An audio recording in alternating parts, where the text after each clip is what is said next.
Stick tap to Keen Games and Evolve PR for the code. Thank you guys so much. You have brought on a new addiction, and I am not sad about it.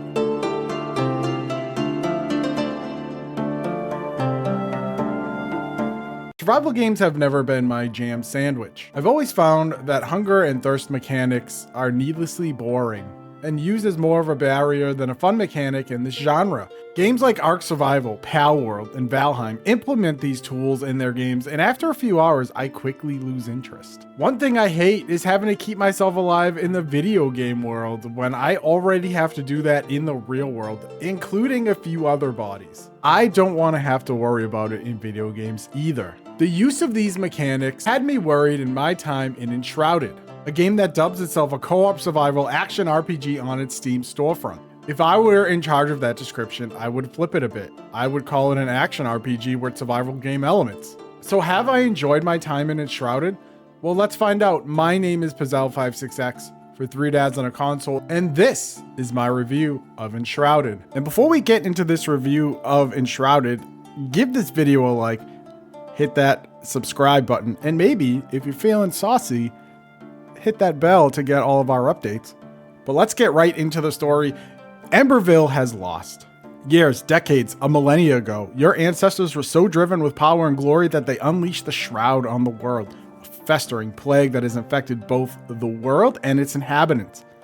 You're resurrected as a Flameborn, one of the last embers of the flame, to rid the world of the Shroud and help Emberville find peace once again. If you're coming into this game looking for George R.R. Martin levels of writing, you won't find it here. Enshrouded story isn't meant to take your breath away at every turn. It is written to lay a foundation of what your goal is. You know your objective in this space, but how you go about that is completely up to you. Stories don't need to be this incredibly deep experience, especially when you look at what Enshrouded is trying to accomplish with both the co-op and action RPG-centric mechanics.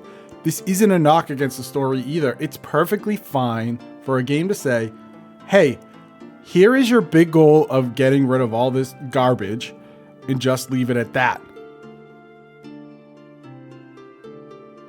This story does play out in a beautifully handcrafted landscape that is not, let me repeat that is not procedurally generated. And while that may turn some gamers off because playing with friends, you already know this world, I think it's completely okay for Keen to develop a handcrafted experience. Procedurally generated content is fine, but I don't think that's worth doing in a map this big. Sure, you could procedurally generate some things in the world like caves and tombs, but if the environment is so different from everything else in a handcrafted world, it would take your enjoyment out of these areas. And exploration is a big part of this game. Enshrouded is the type of game where you have an objective along the way and find yourself getting lost chasing breadcrumbs. As you're headed to an ancient tomb to find a new awakened follower, you pass a tomb or village and take time to explore. This leads to a quest where you find a hidden cache, and suddenly you're an hour into a side quest where you've barely touched your main objective. And you know what? I dig the exploration in this game. I have found myself walking off the beaten path like an unsupervised toddler only to find weapon cache, caves full of flintstone or other mining materials, or side quests for me to discover. Enshrouded rewards the player for straying from the objective, and that is such a great thing. And the map itself is pretty large. I've only played maybe 10 to 11 hours of this writing, and I feel like I've barely opened 20% of the map. Keen Games already came out and said that the early access build of this game was about half the map, so the full release, this thing is going to be massive. Incredible biomes of your forest area, a desert area, and many more that honestly I haven't even discovered. The game touts itself as a survival mechanic, and I feel that's a little disingenuous. When you think of a survival game, most gamers will think about a hunger and thirst mechanic.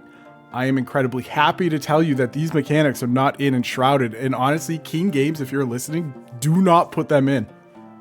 Food and drink are still present in this game, but instead of refilling your hunger or refilling your thirst, they give you time buffs. Drinking water will temporarily increase your max stamina, while red mushrooms will give you a +2 intelligence for 1 minute.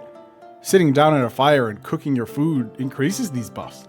Red mushrooms, as example, when grilled now become a +2 intelligence. The big survival mechanic here is being enshrouded. So when you go into shrouded areas, when you're covered in the shroud, you become enshrouded and a timer at the top of your screen begins to tick down. There are ways to replenish your time in the shroud, and there's also ways to extend your time by upgrading your flame altar.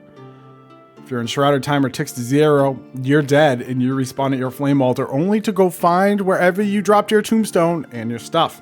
Where Enshrouded is closer to games like Grounded or Valheim is when you die, you drop all that loot.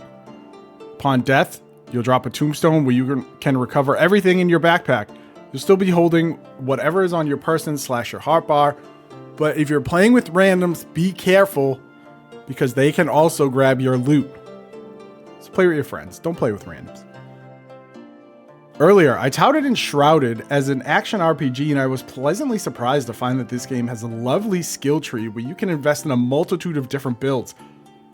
The skill tree has 3 major areas: strength, which makes up your tank, barbarian, warrior, or athlete trees; intelligence, your tricksters, your wizards, your healer, your battle mage; and a dex tree, your survivor, beastmaster, ranger, assassin. When you level up, you can pour all your skill points into any of these trees and they intersect for some pretty interesting builds. Looking to make a battle mage that is also quite athletic, it can double dodge roll, go for it, man. No one is stopping you. Quick tip, the center skills are good for all builds, so I recommend starting with those while you're figuring out what your build is. And fun fact, your builds aren't permanent either, as you can go to the major flame in your base, that is the flame altar, and respec using runes, which you get from breaking down items. Speaking of your base, my favorite part in Enshrouded is being able to build whatever I want, whenever I want. The building mechanics are solid with varied sizes when it comes to height and width of your housing structures. You can build whatever your heart desires. Like most survival games, you're allowed to build based on different materials scavenged throughout the world. This is one of my favorite parts of this game. It has given me very big Grounded vibes, and I have built incredible mansion-like structures in Grounded. So this is one of my favorite things to do. Lastly, I wanted to touch on the co-op experience. I played on a server with 4 other people, so there were 5 of us, and everything held up pretty well. We were able to run missions together, or go off, split the party if you will, on our own to toddler around and be left to our devices. Saves do not transfer over to your own server, but your character does. This means whatever you're doing with your friends on another server is something that you'll have to do once again. However, when you level up, you carry that leveled up character into your server. While this can be a pain, it makes sense given that everything is locally hosted. While this can be a pain, it makes sense given that everything is locally hosted on your machine. There is an option to purchase a dedicated server through G-Portal, but during early access, all US dedicated servers have been purchased. Shout out Enshrouded. Ultimately, I've really enjoyed my time with this game. Keen Games has said that their goal is to take Enshrouded out of early access within a year of EA release, and I'm excited to see what the team puts together. The 10 hours I've spent running around slaying Shrouded, building mega bases, and hanging out with my friends has been such a great time. Enshrouded is currently only on PC, but there are plans to release a full version on console as well. If you've enjoyed this video, please leave a like, smash that subscribe button, and if you're feeling a little saucy, ding that bell, ring-a-ding-ding, to get all of 3Dad's content directly to your inbox. I appreciate you taking some time out of your day to spend with us going over Enshrouded. Have a lovely rest of your week. We'll see you next time.